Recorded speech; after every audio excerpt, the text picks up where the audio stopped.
video it. Right there. Video that? That's the voice of a little boy asking the man who repeatedly molested him what he was doing with a video camera. Mine's on a video. That child was rescued, and agents here are working relentlessly to save others. One by one, they piece together an intricate puzzle and uncover a set of clues that convince them the victim and abusers are in the United States.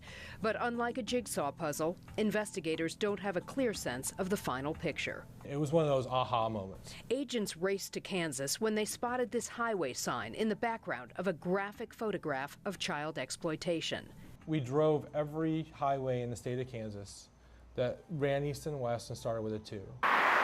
In the meantime, agents in Detroit spoke with auto manufacturers to learn the make, model, and possible year of this car. It was a monumental moment. After crisscrossing the state, Jim Cole and a fellow agent found the precise location depicted in the photograph. We literally stopped right in the middle of the highway.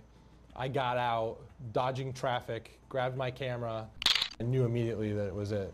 That ultimately led to the rescue of an 11-year-old girl. The suspect had been asking for advice online about how to rape her and get away with it. He was sexually abusing both of the girls. Many of the cases involved so-called John or Jane Does, pedophiles like this man. Investigators zoomed into the logo on his shirt, a business in Maryland where he was a former employee. We had images of this offender abusing this victim.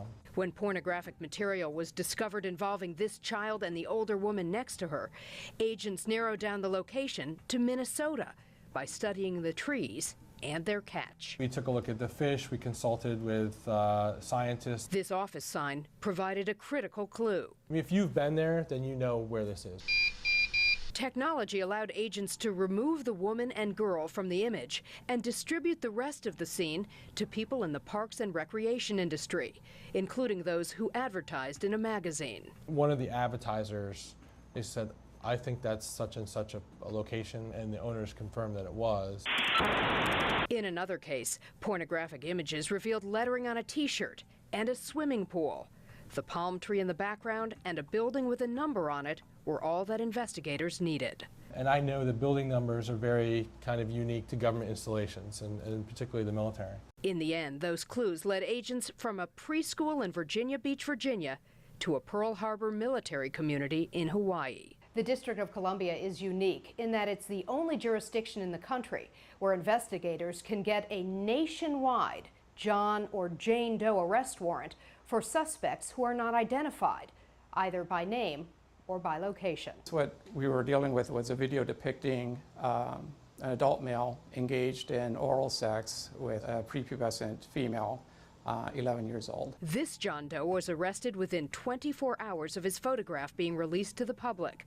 A bag of pretzels in a frame of video was enough to conclude he was in North America. There are 2 types of packaging, one distributed exclusively in the United States and one distributed in Canada. David Stevens is now facing charges. The married 58-year-old musician from Northern California videotaped his graphic sex acts with at least one little girl in his soundproofed garage. This is not normal. This is not okay. This is something that needs to be stopped, and our children should not be put in danger this way. Child predators rarely work alone.